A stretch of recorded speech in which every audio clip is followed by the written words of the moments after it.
Suiza tiene una tradición humanitaria porque es, ¿no? A grandes rasgos, Suiza es sede del Comité Internacional de la Cruz Roja, garante de la Convención de Ginebra de 1949.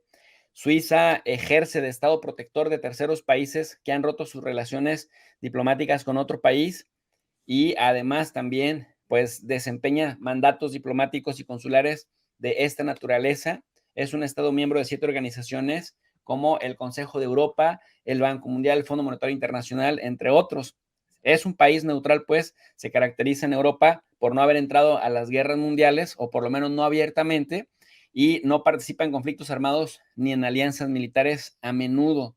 Un pilar, pues, fundamental de la neutralidad, la cual, bueno, se ha hecho parte de algo parecido a México con el tema de la no intervención. Sin embargo, hemos visto a Suiza muy activa en el tema de Rusia y Ucrania. Te pediría en ese sentido una reflexión, querido David, acerca primero de la importancia de la neutralidad hasta el año 2020-21 y luego cuáles son los motivos, los fundamentos que tiene Suiza para abandonar esa política que tanto prestigio le ha dado. Bueno, mira, yo creo que abordar el tema de la neutralidad en Suiza es un tema que uno tiene que abordar desde hace muchos años, ver algunos siglos, ¿no? Y evidentemente comprender la definición y el origen de neutralidad. Bien lo mencionabas antes, que viene de la palabra latín neuter, que quiere decir ni del uno ni del otro. Y aunque digamos que desde la perspectiva suiza la neutralidad quiere única y exclusivamente decir no participar en un conflicto bélico. La neutralidad en su concepto es un útil esencial en Suiza que crea incluso una identidad nacional. Actualmente creo que en las estadísticas el 89% de la población suiza está de acuerdo con que Suiza siga neutral. La pregunta es saber qué entiende la población suiza o qué entiende el mundo por la neutralidad de Suiza. Es una doctrina que es relativamente reciente en el país, en comparación a la historia tan vasta que tiene el continente, y ha evolucionado mucho con el tiempo. Al ser históricamente un estado de confesiones distintas, ya que conocemos a Ginebra como la capital mundial del protestantismo, pero también hay otros cantones como Friburgo, que son católicos y que vivieron conflictos religiosos en el seno del propio país, que la neutralidad se hizo incluso una necesidad política para poder convivir entre pequeñas confederaciones que hoy conocemos como cantones y que ya hoy forman en sí un Estado federal. Pero creo que deberíamos retomar de pronto un poco la historia, ya que entre el siglo XVI y el siglo XIX, varios cantones de la Confederación concluyen pactos de defensas con potencias europeas, ¿no? Y es así que los suizos hacen parte de conflictos diplomáticos y militares por medio de mercenarios que son puestos a disposición de las grandes potencias europeas y concluyen incluso con estas mismas dejar pasar sus tropas por territorio helvético en momentos bélicos que sacuden Europa. Podemos mencionar, por ejemplo, la guerra de los Habsburgos, ¿no? Grandes familias poderosas del Imperio Sacro Alemán, las guerras contra los duques de Borgoña o incluso con la batalla de Marignan en 1515, donde surge posteriormente lo que llaman el Tratado de Friburgo, que impone a los suizos abstenerse de combatir contra Francia. Dicen que de pronto es el primer acuerdo de neutralidad que existe en el país ya por el siglo XVI, aunque tenemos que tener en consideración de que en aquel entonces no todos los cantones que hoy hacen parte de la Confederación Helvética, o sea, Suiza, hacían parte en aquel entonces del país. Entonces, ¿qué sucede? Hay mucha discusión sobre si el país es neutro desde el siglo XVI o va a ser neutro solamente después en la Convención de Viena, donde se ratificará en lo que actualmente conocemos con la neutralidad del país. Pero de pronto podemos seguir más adelante teniendo en cuenta, en consideración una cosa. Para el siglo XVI, XVII, incluso el XVIII, Suiza era uno de los países más pobres de Europa.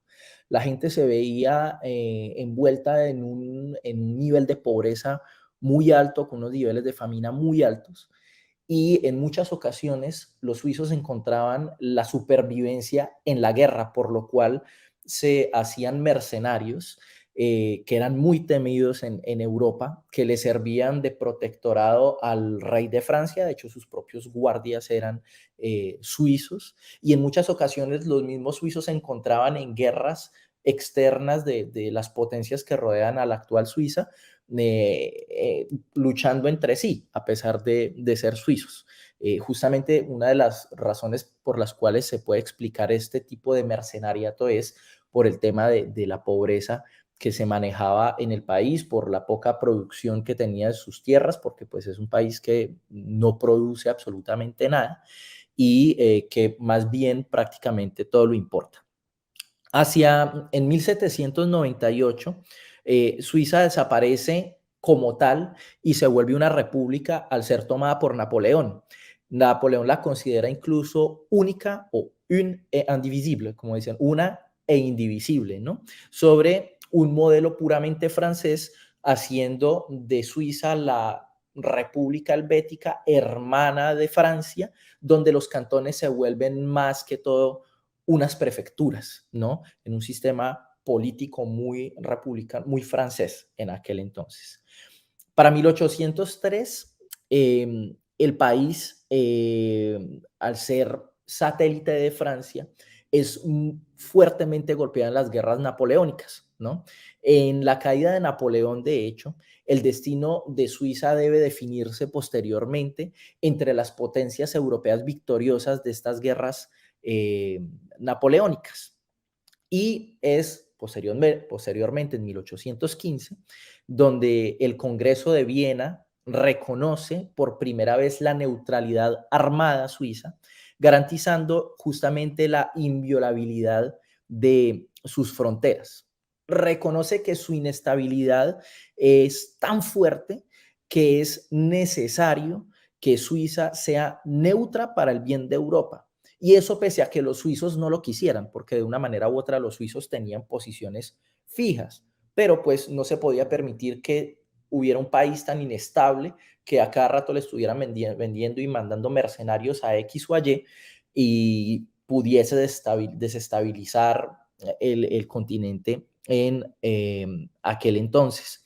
Son de pronto, digamos, las circunstancias que hacen que Suiza sea decretada como neutra por las potencias victoriosas de estas guerras napoleónicas. Y además la neutralidad era al fin de cuentas la mejor manera que tenían quizás los suizos de no escoger una posición al final de dicho conflicto, pues tampoco era conveniente que los suizos escogieran cómo modificar o cómo manejar su régimen interior, ¿no? Es casualmente, y eso muy poca gente también lo sabe, curiosamente es Alexander I, zar de Rusia, quien va a decidir cómo, lo diría el profesor en Derecho Federal suizo, Olivier Meuvly, quien va a decidir la, la división política de Suiza, ¿no? Eh, el zar, pese a ser bastante enemigo de Napoleón, él considera de que de esa república helvética se tiene que recuperar o salvar algo, que son la mediación y la estructura de 22 cantones que aseguran justamente el equilibrio pacífico de una Suiza que siempre fue turbulenta y que pese a ello era importante para las potencias europeas. A ello se opuso siempre el canciller austriaco Metternich, quien prefería tener un país con un cantón de Berna mucho más grande que beneficiara a la familia de los Habsburgos. Era decir que hubiesen 18 o 19 cantones para aquel entonces en vez de 22, y volver a un régimen anterior al que al que existía antes de la invasión napoleónica, eh, con unas políticas que dependían, que eran muy burguesas, digámoslo así, en ese sentido. En 1848, La neutralidad hace, digamos, su primera aparición en la primera Constitución Federal, que de hecho aquí la tengo, se las muestro, ¿no? Aquí está Constitución Federal de la Confederación Suisse, ¿no? Que es la Constitución Federal de la Confederación Suiza. Y no obstante, el artículo 2 del párrafo 2 de la Constitución eh, menciona los objetivos de la Confederación. Y es algo que es supremamente importante mencionar porque dice que el objetivo de la Confederación es de favorecer la prosperidad común, el desarrollo durable, la cohesión interna y la diversidad cultural del país. ¿Listo? La Confederación Suiza protege la libertad y los derechos del pueblo y asegura la independencia y la seguridad del país. Y ella tiene que cuidar por darle garantía a la igualdad de posibilidades a la población en cuanto más le sea posible. Además, se compromete en favor de una conservación duradera de los recursos naturales y en favor de un orden internacional justo y pacífico. ¿Qué pasa? Que esto es lo que menciona los objetivos de la Confederación. El objetivo constitucional de la Confederación es lo que acabo de mencionar y en ninguna de esas partes aparece la palabra neutralidad. ¿Listo? ¿Qué es lo interesante aquí?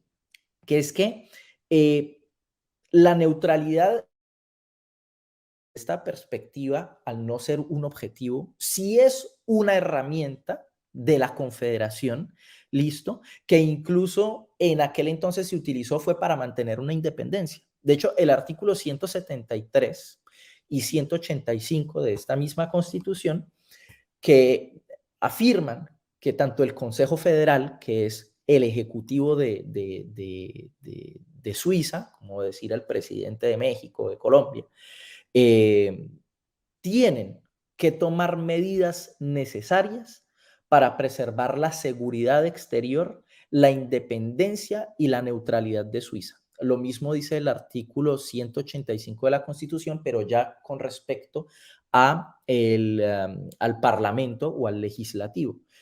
Una vez más, nos damos cuenta entonces aquí que es más bien una herramienta, ¿no? Para mantener una imagen necesaria para la independencia del país y no un objetivo puro como aparece en la Constitución. Por eso no hay,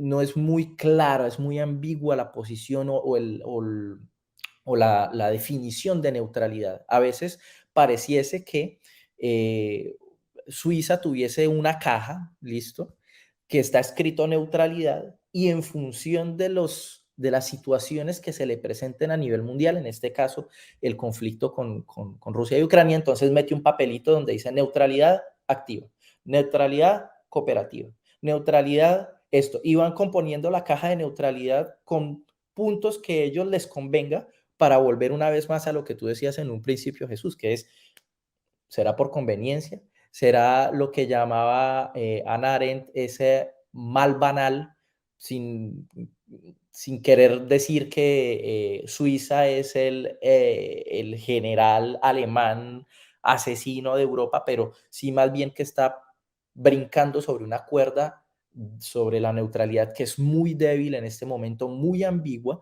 y donde evidentemente han habido muchas presiones.